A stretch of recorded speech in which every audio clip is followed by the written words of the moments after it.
There are shotguns designed for hunting. There are shotguns designed for competition. And then there are shotguns designed with an entirely different expectation in mind. Reliability, durability, and the ability to continue functioning when conditions are anything but forgiving.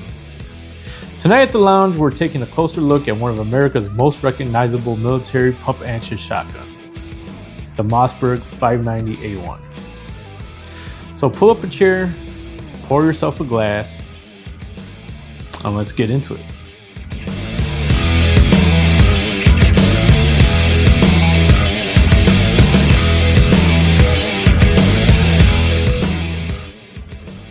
Hey, what's going on, everyone? Welcome back to the Operator's Tasting Lounge. I'm Noah, and before we get started, I just want to say real quick, thank you to everyone who's watched my videos.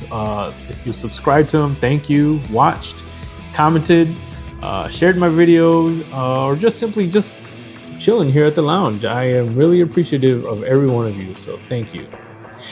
And if this is your first time here, well, this is where we slow things down and look beyond what a firearm can do, because I want to know why it was built the way it was, whether it's the engineering, the craftsmanship, the history, and the story behind all of these. Right here is my Mossberg 590A1, dressed in FDE Magpul furniture.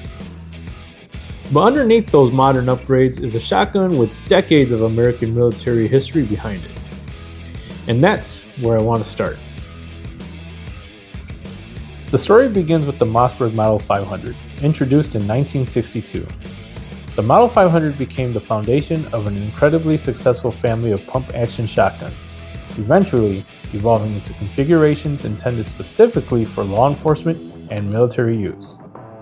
That evolution eventually gave us the Mossberg 590.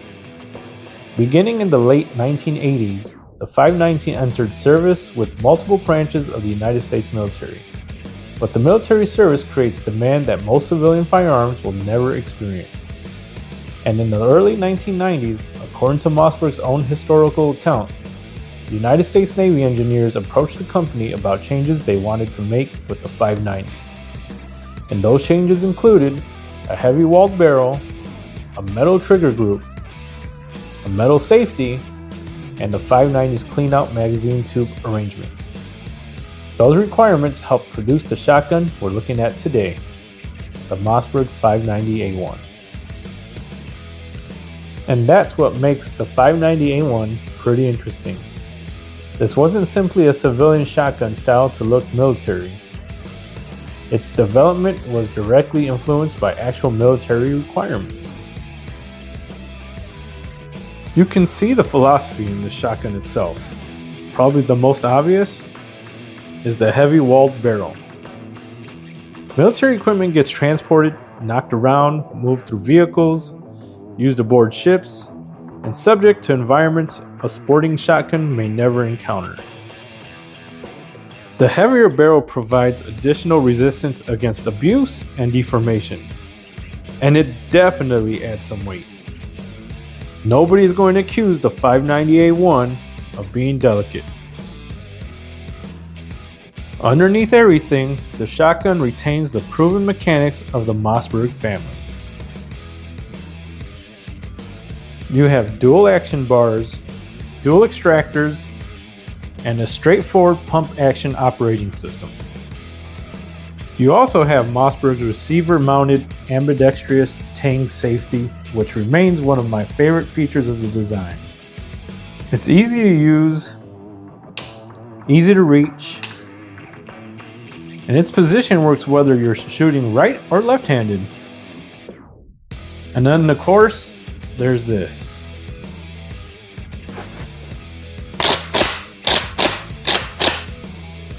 Yeah, there's something about that sound. But that's about as complicated as we need to make it. It's a straightforward mechanical system built around reliability. But the 590A1's reputation wasn't built simply on specifications. This shotgun has a genuine military pedigree.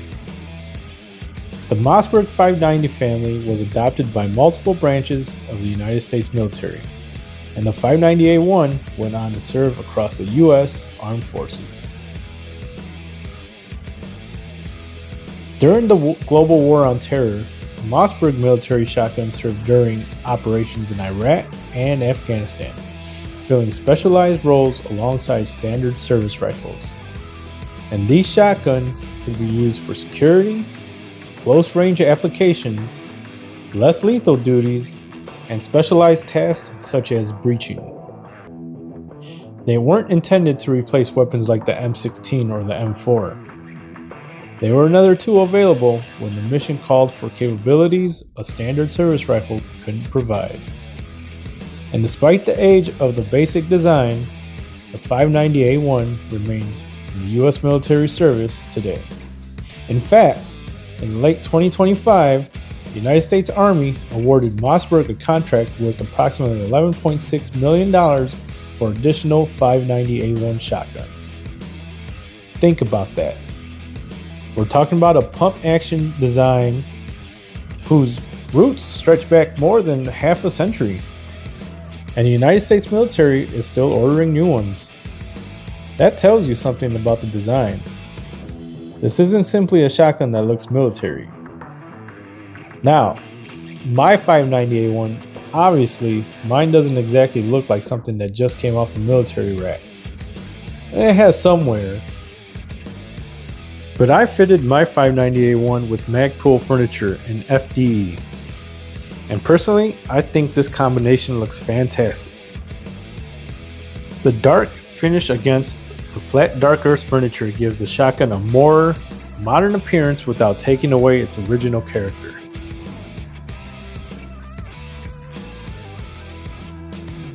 The stock uses a spacer system that allows you to adjust the length of pull and tailor the stock more closely to the individual shooter. And up front, the Magpul forend provides more of a modern interface along with additional mounting capability. So we're not changing the mechanical foundation of the 590A1. We're improving the way the shooter interfaces with it. And yes, the flat dark earth also looks pretty damn good. Function and looks don't have to be mutually exclusive. And this is probably what I appreciate the most about the 590A1. It isn't trying to be futuristic. And modern semi-automatic shotguns are incredibly capable, and firearm technology has obviously moved forward dramatically. But that's not what the 590A1 is trying to be. It's a proven mechanical design that was strengthened for demanding service and refined over decades. And I think there's a form of craftsmanship in that, because craftsmanship doesn't always mean a polished walnut or hand engravings. Sometimes craftsmanship means understanding exactly what a machine is expected to endure and building it accordingly. That's the 590A1. It's rugged, mechanical, purpose-driven, and unapologetic. Sometimes the question isn't, how do we make this more complicated? Sometimes it's simply, how do we make this thing survive? And I think the Mossberg 590A1 is a pretty damn good answer. Now, we need something to pour. And for the 590A1, I wanted something that matched the personality of this shotgun. I wanted something American, something bold, something with some serious character, and something that wasn't really interested in being delicate. So tonight, I'm pairing the Mossberg 590A1 with Jack Daniel's single barrel proof Tennessee whiskey. And this is a very different bottle from the everyday Jack Daniel's most people are familiar with. As the name suggests, single barrel proof comes from an individual barrel and is bottled at barrel strength rather than being proofed down to a standardized lower proof. Because of that, the proof can vary from barrel to barrel. And this particular bottle comes in at 127.8 proof. Yeah, they weren't kidding about the barrel proof part. So why did I choose this for the 590A1? Because I think there's an interesting similarity between them. The 590A1 takes a proven American shotgun design and reinforces it for hard service. Heavy walled barrel, upgraded components, straightforward engineering, everything about it feels purpose driven. And this bottle takes on one of America's most recognizable whiskeys and gives it to you in a much less restrained form. Single barrel, barrel strength, no attempt to make it delicate. They're obviously two completely different products, but I think they share a similar attitude. They're bold, straightforward, and maybe just a little excessive. And that's exactly why I choose this bottle for the Mossberg 590A1. Now, if you own a 590A1, let me know in the comments how you configured yours. And if you don't own one, tell me which pump shotgun you'd put up here in the lounge.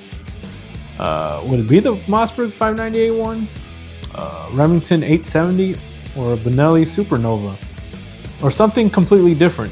I want to hear it. And if you enjoyed this video, please consider subscribing. Join us for the next one. Once again, thank you everyone for watching, everyone who subscribed, commented. It helps the Operator's Tasting Lounge grow. Once again, I'm Noah. This is my Mossberg 590A1 in Magpul, FDE. And this is the Operator's Tasting Lounge. Until next time, pull up a chair, pour yourself a glass,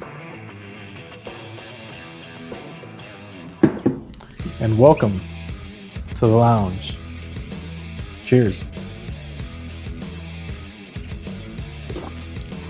Woo! Yep.